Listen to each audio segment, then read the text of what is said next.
this action is still very high, but it's also really, really high at the nut. We'd expect the strings to be a little high at the nut on a Taylor at this point, but we also have the nut slot going a little ways down into the neck, which you guys don't, so these are sitting a little high. So I know I got some work to do at that end. But this is a point where I would want to check at the 12th fret. Our targets are 3/32 between the underside of the string and the top of the 12th fret on the bass. 3/32, or that's 94 thousandths, if you want to do it in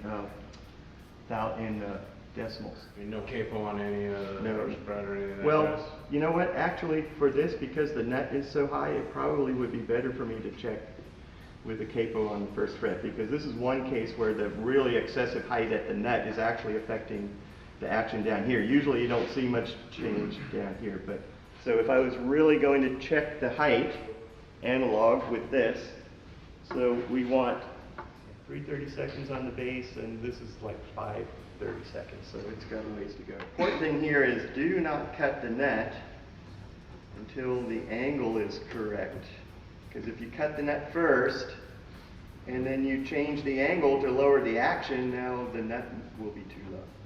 So I'm loosening the strings just enough, okay, to be able to remove those screws and change out the shim again. So you never file the nut down to get? Not yet. Not yet, okay.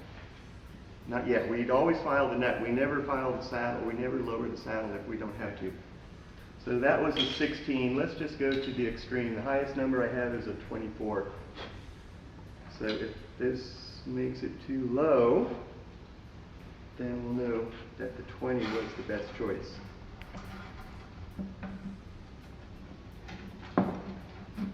If I were doing it, and this is just me, I would string it and fully tune it to make that measurement, because more string tension is going to further expand that 12th fret measurement. So, you know, all things being equal, I would tune it up. That's not when just you, tighten it. I agree with you, Reno, when you get down to the fine tuning.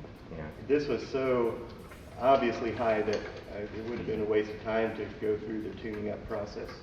But you're absolutely correct that you don't really know what your setup is if you don't have the strings fully to pitch.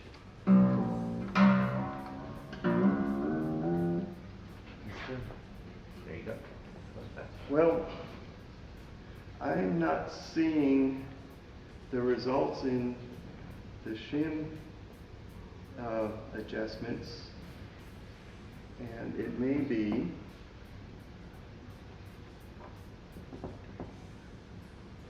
just that the neck is rotating under load, but let's tune it up and see. Don't know until we tune it. Okay, that's way, way high. Way, way high, and that's our highest value of shim. So you have to see what the deal is with this. Is it possible that the neck pocket got routed at an incorrect angle?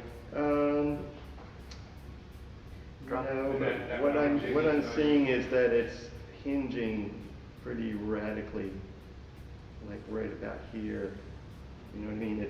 It's folding up just right at about this fret back.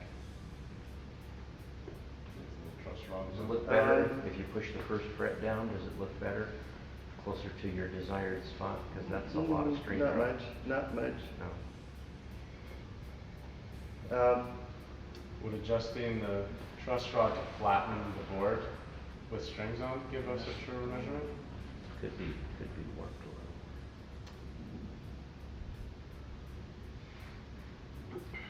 little. I don't know. I think we just want to see how the other ones are coming out. Maybe we don't want to make a judgment based on the first one to be assembled. I'm going to experiment a little more on this one. Once we get the action dialed in, that would be the time to file the net to set the height at the first fret.